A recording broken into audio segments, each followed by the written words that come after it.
Hello everybody, my name is Boulevard and welcome to Tournament Tactician. As you can tell by the fact that I'm down in the corner and not doing a full face intro, that means we're going to have a short one this week, and the big reason for that is nothing's really changed on the tier list.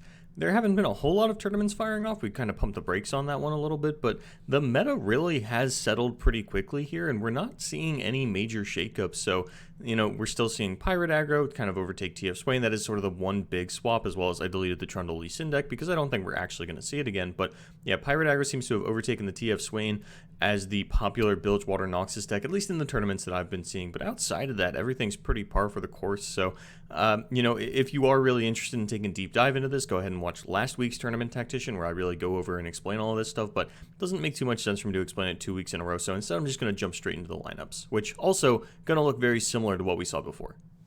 So the two big tournaments that I know going on this weekend are the IQ Qualifier and the Online League Series. The IQ Qualifier is going to be a unified format, and the Online League Series is going to be region locked. So if you have a preference on which of those you want to play in, I definitely recommend going for the tournament that suits you. I'll be going over lineups on how you can find yourself sort of fitting into both of those. But the standard lineup, what we're going to see here on screen, should be the standard for both of those tournaments, unified and region locked. So we've got the Targon Lee Sin, obviously sort of the powerhouse deck of the format. It's kind of like the new Karmaheimer, where this is like sort of the auto ban unless you think you found a way to pick on it. Then we have some kind of Noxus Bilgewater deck and some kind of Shadow Isle Freljord.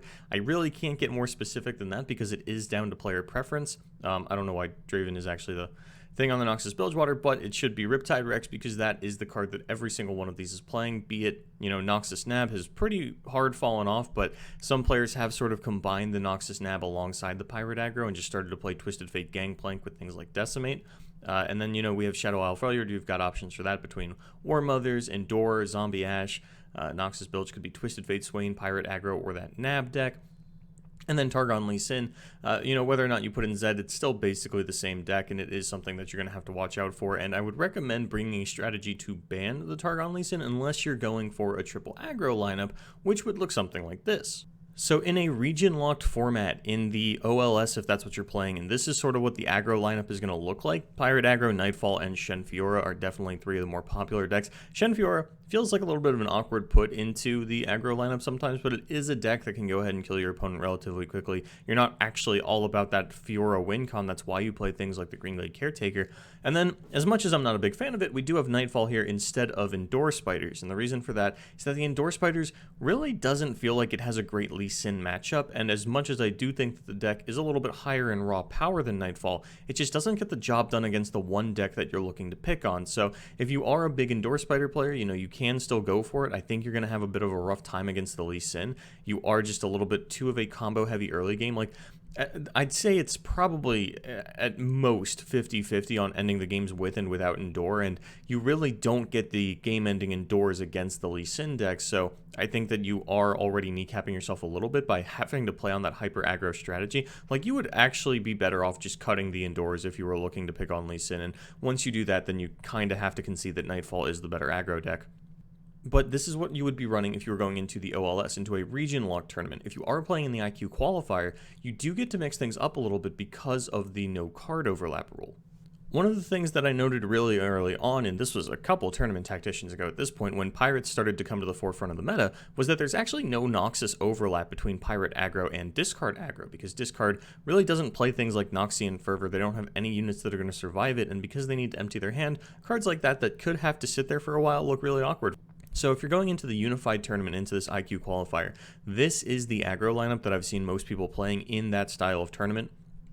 The discard is a lot faster than the Shen Fiora, is going to have a much better time at picking on the Lee Sin, and personally, I do think there is a pretty big meta shift between the two formats. I think that if you are playing Unified, it's much more reasonable to try to pick on the Lee Sin, whereas if you are stuck in Region Locked, it actually can be rather difficult to find three aggro decks that you're very confident in beating the Lee Sin with, as the Shen Fiora, while it does sort of connotate as an aggro deck sometimes, I'm not convinced that its Lee Sin matchup is the best, and it might be sort of the weak link in a lineup like that if that's the strategy that you're going for. So personally, I definitely think that picking on Lee is a viable strategy either way, but I definitely think it's a lot easier in a region or in a unified format rather than a region locked one. And then, as I mentioned time and time again, please do not get baited by the placement of things on tier lists. This really just represents popularity and general overall power level. Like, I know I have Discard and Nightfall down in tier 3, that's kind of a personal thing, but when you are in a format where you can pick on something like the Lee Sin, like, these decks might be low on the tier list because they have a bad spread of matchups, but if you're picking on the one good matchup that they have, then it doesn't really matter. And I could sit here and talk about secondary lineups and tertiary lineups and things that I think people are going to bring outside of the most popular, but that's kind of what the tier list is for, so that you know what people are playing, what they could bring into a format like this. And I think that as long as you're looking at tier 1 and going, okay, I don't have like terrible matchups against 2 of these decks, I don't auto lose to any 2 things on here, then you're going to have a good time. For example, it's fine if your lineup loses to Frostbite midrange. It's only one deck that they could possibly bring. Sort of reverse engineer that, say, okay, what other decks could they bring alongside it? For example, if they're bringing Frostbite midrange, it means that they're not bringing Zombie Ash. So if these are 2 decks that you lose to, then it doesn't matter because they can't play both of them. But I want to sit here and like go into all these different lineups your opponent could play. But honestly, at the end of the day, if you just look at the tier list, I have confidence that you can kind of figure out for yourself that these are the decks that people are playing. These are the things that you need to watch out for. And that's really all I have this week. As I had mentioned, not a lot of shakeups in the tournament scene. We do have the new set dropping next week, so hopefully next Tournament Tactician will be a lot more exciting as we get to see a bunch of new things. But you know, this is pretty par for the course on things that are the last weekend of a format. They're usually a little bit slower. Things are kind of solved, which is weird because this one felt like it got solved pretty fast. But that is all the information I have for you this week. My name is Boulevard, and as always, good luck in your tournaments.